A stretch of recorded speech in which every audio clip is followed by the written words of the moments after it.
Hay un cambio de planes, gente. Se presentaba un libro esta tarde, 18:30, en la Central de Trabajadores PIT-CNT. No se presenta. En realidad es como un agregado lo que va a pasar hoy, 18:30, en la Central. Se presenta esta mañana aquí en La Rueda. Esta mañana formalmente es la presentación del trabajo Grupo de Reflexión sobre Educación, 10 años de debates, elaboraciones y propuestas. Y tengo el libraco aquí en mis manos. La bienvenida, los buenos días a Walter Fernández Val. Buenos días, Alberto, y a toda la audiencia. Bueno, o sea que hoy la presentación, lo otro van como un complemento, lo del PIT-CNT. Bien. ¿Estamos de acuerdo? Correcto.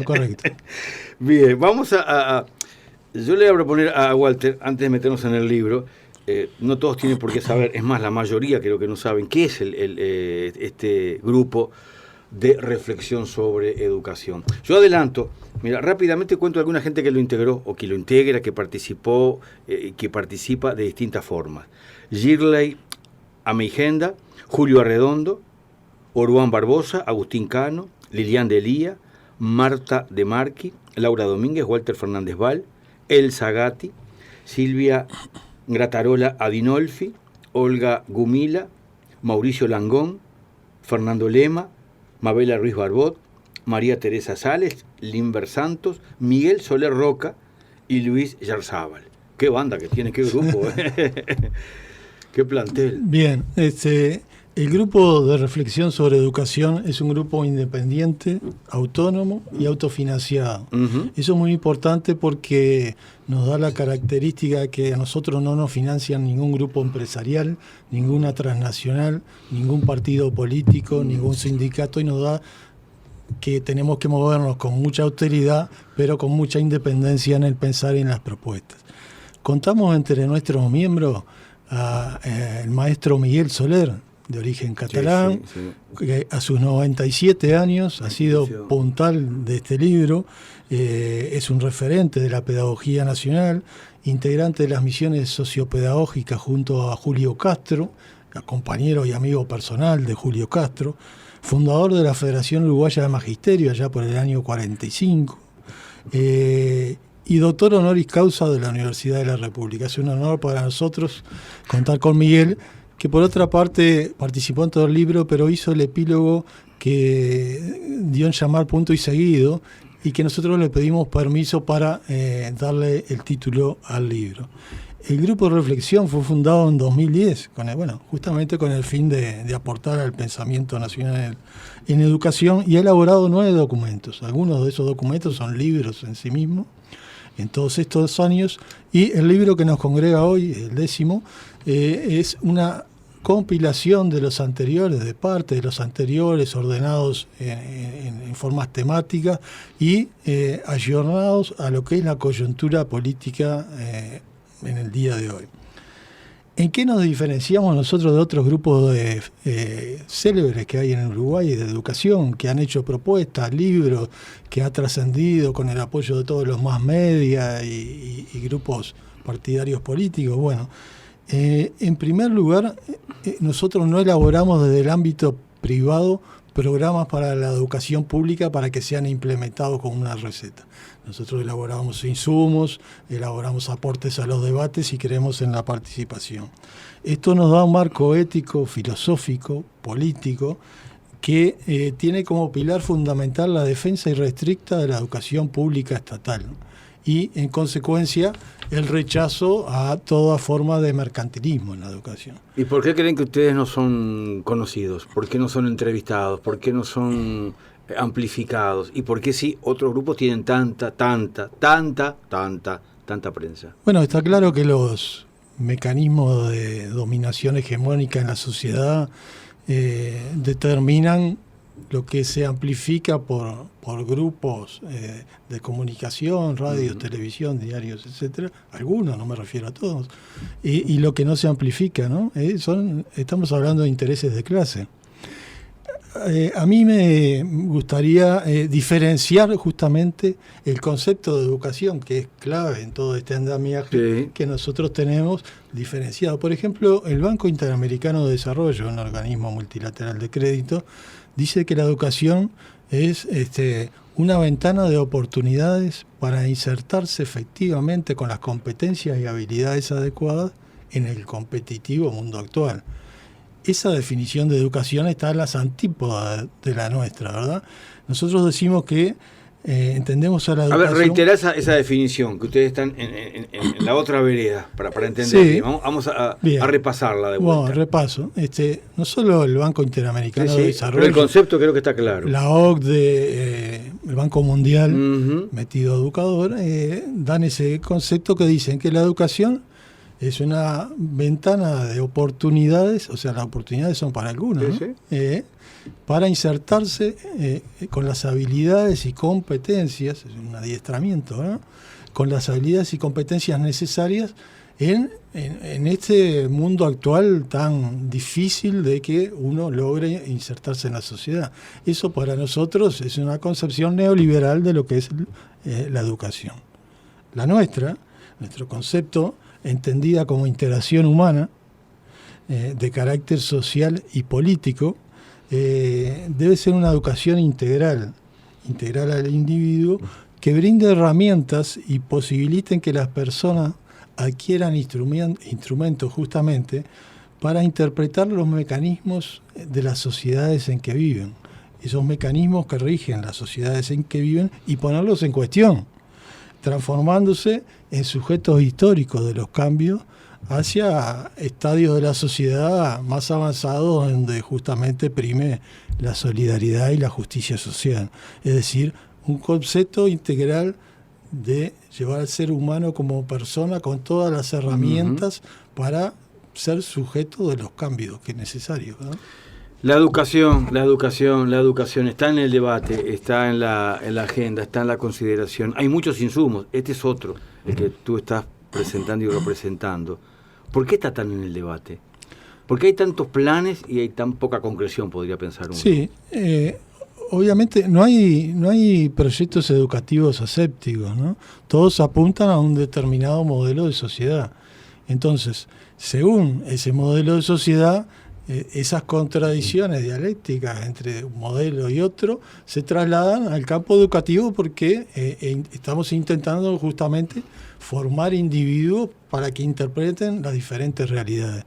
Eso hace que la educación sea un hecho eminentemente político, ¿no? Político partidario, político de herramientas de comprensión de los mecanismos que se mueven en la sociedad, ¿verdad? Ya que hablas de elementos políticos, yo me he preguntado en voz alta en más de una oportunidad, y le he preguntado referente a la educación, y tú acabas de nombrar a Soler, las misiones pedagógicas, al maestro Castro. ¿Cuántas décadas atrás pasó eso? ¿Y cómo no se logró ni siquiera algo parecido a eso? Ni qué pensar algo superador de eso. ¿Por qué los gestores de la cultura, si pudieron generar... Me han contado historias magníficas, conmovedoras, de lo que significó esas misiones pedagógicas? Sí, un aspecto clave que nosotros tratamos en el libro, que capaz que podemos desarrollar, es la participación democrática en el sistema de educación pública. Eso, así como esas experiencias maravillosas de mediados del siglo XX que protagonizaron Miguel y Julio Castro y tantos otros, se vieron cortadas en cierta manera por las autoridades de la educación. Recuerden que después Miguel Soler tuvo que emigrar en su condición de sujeto peligroso para la dictadura. Julio Castro fue asesinado. Entonces, el concepto de la participación es clave en el sistema de educación pública. De lo contrario, un grupo de autoridades manejará el sistema. Con respecto a la participación, y como preámbulo, si tú me permitís, sí, Alberto, yo quiero manejar el concepto de crisis en la educación pública, porque esto da después lugar a la participación. Un día sí, otro también, algunos medios de prensa, algunos diarios, por ejemplo, titulan o dedican un artículo diario a criticar a la educación pública estatal, diciendo que, bueno, estamos en una emergencia educativa, estamos al borde del colapso con la educación pública. De paso hacen apologías a la educación privada o a centros educativos de educación media que se financian con donaciones que en realidad el 83% corresponden al Estado y son de gestión privada. Desde el grupo de reflexión nosotros decimos que la educación pública no está en crisis en el sentido neoliberal que le dan estos medios y operadores políticos. Lo que sí está es bajo un ataque constante que esconde intereses solapados de mercantilizar. Es un nicho que maneja mucho dinero si se privatiza. Bien. Ahora, trayendo esto a la actualidad, sí. Se ha aprobado un programa de una coalición de derechas, ellos mismos se denominan la coalición multicolor, ¿verdad? Y acá quiero hacer una salvedad. Voy a referirme a algunas cuestiones, si tú me permitís, del programa de la coalición multicolor, pero nosotros hemos sido muy críticos con también el partido gobierno, el Frente Amplio, por ejemplo. Hay un capítulo entero en el libro cuando en el 2012 se pretendió sustituir a las autoridades de la ANEP por un acuerdo multipartidario de los partidos con representación parlamentaria. Por suerte eso no fructificó, nosotros fuimos muy críticos pero la coyuntura actual impone esto otro. Leo, en el capítulo 8 de la coalición dice: el país enfrenta una emergencia educativa. Si no conseguimos revertir a corto plazo los problemas, corremos el riesgo de ser la sociedad que hemos sido y que queremos. Estamos al borde del abismo porque estamos en una emergencia educativa. El grupo de reflexión no niega las dificultades que tenga el sistema. Tiene muchas dificultades. Pero para aquellos que entramos a las aulas como docentes todos los días, la situación actual comparada con la de hace 15 años no tiene punto de comparación ni de referencia. Ahora, ¿cómo fundamentan ellos la situación de crisis? Dice, sí, señores, hay crisis porque las pruebas PISA así lo demuestran. ¿Qué son las pruebas PISA? Son unas pruebas implementadas por la OCDE, la Organización para la Cooperación y el Desarrollo Económico. Es un organismo multinacional que se dedica a la economía, pero que se ha convertido en un diseñador de políticas educativas a través de las pruebas PISA a nivel global. Ellos imponen qué es lo que hay que aprender, qué es lo que hay que saber, qué es lo que hay que evaluar. Pero ¿por qué crees tú que tanta gente, más allá de esta situación sistemática que tiene que ver con los grandes medios de comunicación, siente que estamos en una crisis, siente que estamos peor que décadas atrás? Bien, a ver. Evidentemente, ahí, como decíamos antes, todo un aparato de comunicación y repetición continua y operadores políticos que repiten, de todos los partidos políticos, que repiten esta situación. Ahora, si el fundamento son las pruebas PISA, ellos únicamente evalúan habilidades en lectura, matemáticas y ciencias de jóvenes de 15 y 16 años. Eso nos puede dar la pauta a nosotros de lo que es un sistema educativo que está en crisis o no. Evidentemente, las pruebas PISA no evalúan los conocimientos de los programas de cada país, no evalúan a los docentes, no evalúan en Uruguay, por ejemplo, que Uruguay sea ejemplo para América en la educación inicial de 3, 4 y 5 años. No evalúa el programa de maestros comunitarios, educación sexual en todos los subsistemas.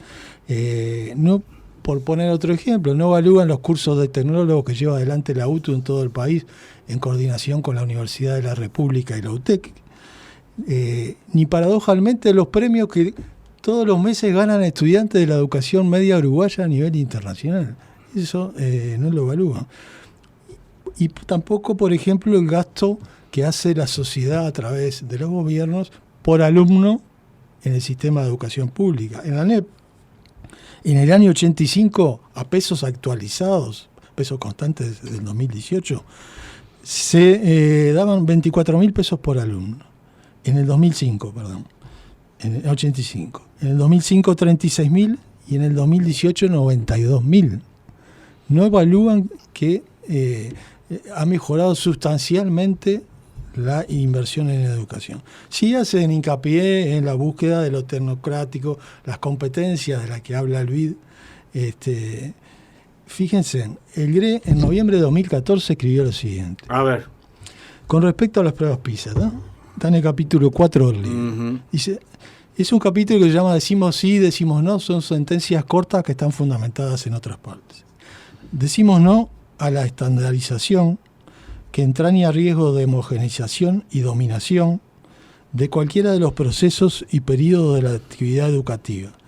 De igual manera decimos no a toda carrera de competencias entre países, centros educativos, docentes, alumnos y a todo intento de ubicarlos según ranking, como sucede en Chile, por ejemplo. Por el contrario, decimos sí a una evaluación integrada, una evaluación de procesos, de resultados, que no se reduzca a medir, clasificar, controlar, descalificar a personas, instituciones, países, perturbando con ello, con injerencias externas, su potencial de transformación positiva. Y aquí vamos a la participación y lo que tú me preguntabas, ¿por qué se han cortado esas experiencias, verdad?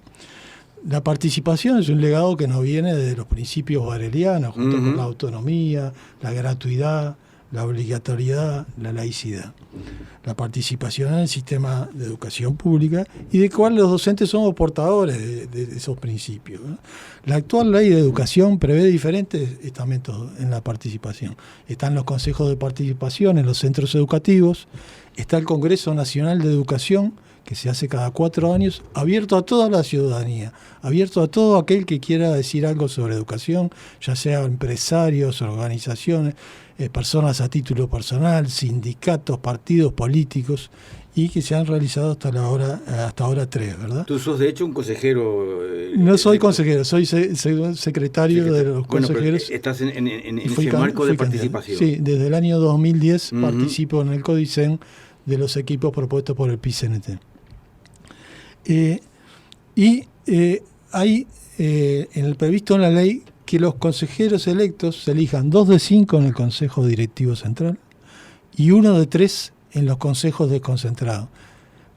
Vamos a explicar lo que es la ANEP, porque en Uruguay la educación se rige diferente a todas partes del mundo. Realmente. La ANEP es un ente autónomo a cuyo frente hay un Consejo Directivo Central, igual que en la universidad, que es otro ente autónomo, y luego hay consejos desconcentrados que tienen autonomía relativa técnica, de financiera, administrativa, que son primaria, secundaria, UTU y formación docente.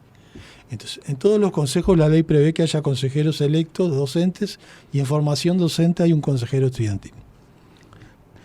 Los consejeros electos acusados de poner palos en la rueda por los discursos dominantes, no hay una sola prueba de ello, y desafío a cualquiera que nos dé una prueba que desde los equipos de los consejeros electos hemos puesto algún palo en la rueda de la educación. Por el contrario, hemos garantizado la gobernabilidad.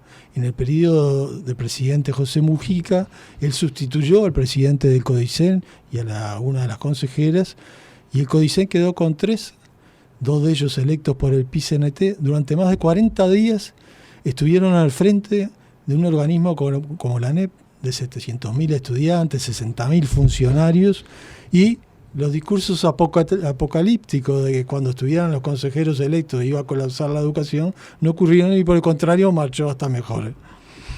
Bien. A mí me gustaría aterrizar de vuelta. Aterricemos. En el balotaje que se viene, se pone en juego 2 modelos de país, como decíamos, 2 concepciones del sistema educativo. Veamos qué dice el programa de la coalición que lidera el Partido Nacional con respecto a los consejeros electos.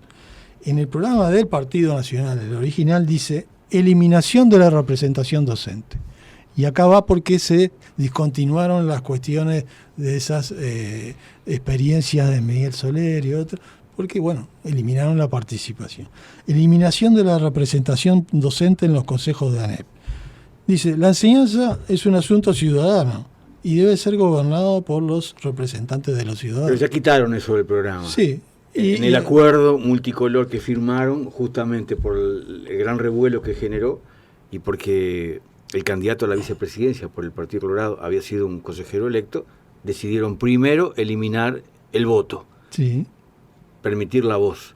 Ahora dicen que van a permitir lo uno y lo otro, en principio. Bueno, es muy ambiguo. ¿Qué decía? No está confirmado, sacaron lo que era la eliminación, no confirmaron que iba a continuar. Exacto. ¿Qué decía el borrador al que te referís tú, Alberto? El de la coalición. Decía, modificación de la gobernanza de ANEP. Esta palabra gobernanza, después me quiero referir. Sustitución de los actuales consejos desconcentrados, esto es muy importante, eliminan consejo primaria, secundaria y otro, por direcciones unipersonales integradas al CODICEN. Y esto tiene algo que ver con el CONAE que tú debes conocer. Los representantes docentes mantendrán en el CODICEN voz y voto. Y después, en base a las críticas que recibieron ese día, en la tarde corrigieron y dicen: fortalecer el rol del CODICEN, al que se incorporarán los directores generales, esos de los subsistemas, eso lo mantienen, manteniéndose los consejeros electos por los docentes. Pero cuidado, en esta redacción edulcorada, manteniéndose los consejeros de los docentes, pero ¿por cuánto tiempo? Porque el año que viene hay elección de consejeros docentes, están desfasados un año. ¿Con voz o sin voto? Se dice que los mantienen. Entonces acá hay un programa de máxima, que fue el primero que leímos, y un programa de mínima. Ahora, en el programa de mínima ambiguo, yo tengo que suponer, y no por suspicacia, que detrás de eso está el programa de máxima, ¿verdad? Gobernanza, ¿por qué te inquieta esa palabra? ¿O querías hacer una acotación en torno a la misma? Perfecto, voy ahí. Vuelvo a la OCDE. ¿Quién diseña las políticas educativas o quién diseñará las políticas educativas en Uruguay? La OCDE, este organismo internacional, en 2016 publicó un libro. A ver. Yo tengo aquí una fotocopia. Si yo fuera escribano diría, doy fe. Bueno, se llama Revisión de Recursos Educativos, ahí yo fotocopié 2 páginas, capítulo Uruguay, ¿verdad? Sí, señor. Publicado en 2016. Y miren lo que dice. Vas a compartir la parte que está subrayada acá seguramente. Uno de los principales desafíos de la educación en Uruguay tiene que ver con la estructura de su gobernanza institucional. El tema de gobernanza es propia de los organismos internacionales y no tanto del ámbito nacional, pero está copiada y hasta la palabra, hasta la palabra, ¿verdad? Es propia de los técnicos de los organismos internacionales. Y miren además lo que dice. Otra de las prioridades, dice la OCDE, es revisar la pertinencia de la administración conjunta institucionalizada con los docentes. Plantean eliminar a los docentes electos.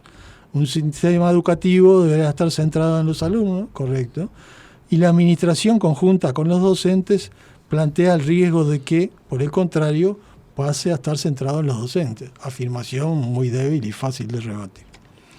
Me pregunto yo y le pregunto a la audiencia. A ver, y a ti, Alberto. Pregunta casi en el cierre de la charla.